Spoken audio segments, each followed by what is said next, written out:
ಸ್ನೇಹಿತರೆ, ಏನೇ ಹೇಳ್ರಿ, ನೀವು ಹಳ್ಳಿ ಕಡೆ ಮಾಡುವಂಥ ಅಡ್ಗಿಗೂ ಸಿಟಿ ಕಡೆ ಮಾಡುವಂಥ ಅಡ್ಗಿಗೂ ಭಾಳ ವ್ಯತ್ಯಾಸ ಅದ. ನಮ್ಮ ಅಜ್ಜಿ, ನಾವು ಸಣ್ಣವರಿದ್ದಾಗ ನಾವು ರಜೆಗಂತ ಅಜ್ಜಿ ಊರಿಗೆ ಹೋಗ್ತಿದ್ದೀವಿ ರೀ.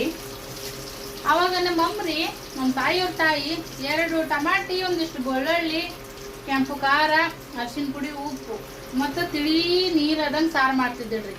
ಆ ಸಾರು ಎಷ್ಟು ರುಚಿಯಾಗಿತ್ರಿ ಅನ್ನ ಜೊತೆಗೆ ಹಚ್ಕೊಂಡು ಉಣ್ಣೋದಿಕ್ಕೆ. ಆದ್ರೆ ಈಗ ನಾವು ಇಷ್ಟೆಲ್ಲ ಕರಿಬೇವು, ಕೊತ್ತಂಬರಿ, ಒಂಚೂರು ಮಸಾಲೆ ಖಾರ, ಸ್ವಲ್ಪ ಹೆಚ್ಚಿಗೆ ಎಣ್ಣೆ ಎಲ್ಲ ಹಾಕ್ತೀವಂದ್ರೂ ಆ ಟೇಸ್ಟ್ ಈಗ ಬರೋದೇ ಇಲ್ಲ ನೋಡ್ರಿ. ಅದಕ್ಕೆ ಅಂತಾರೆ ಯಾವತ್ತಿಗೂ ಓಲ್ಡ್ ಇಸ್ ಗೋಲ್ಡ್ ಅಂತೇಳಿ. ಸೊ ಆ ಥರ ಟೇಸ್ಟ್ ಈಗ ಯಾಕೆ ಬರಲ್ವೋ ಏನೋ. ಮೋಸ್ಟ್ಲಿ ಎಲ್ಲನೂ ಈಗ ಕೆಮಿಕಲ್ ಹಾಕಿ ಬೆಳೆಸೋವಂಥ ತರಕಾರಿಯಿಂದ ಆ ಟೇಸ್ಟ್ ಹೋಗಿರ್ಬೋದು. ಹೌದಲ್ರಿ?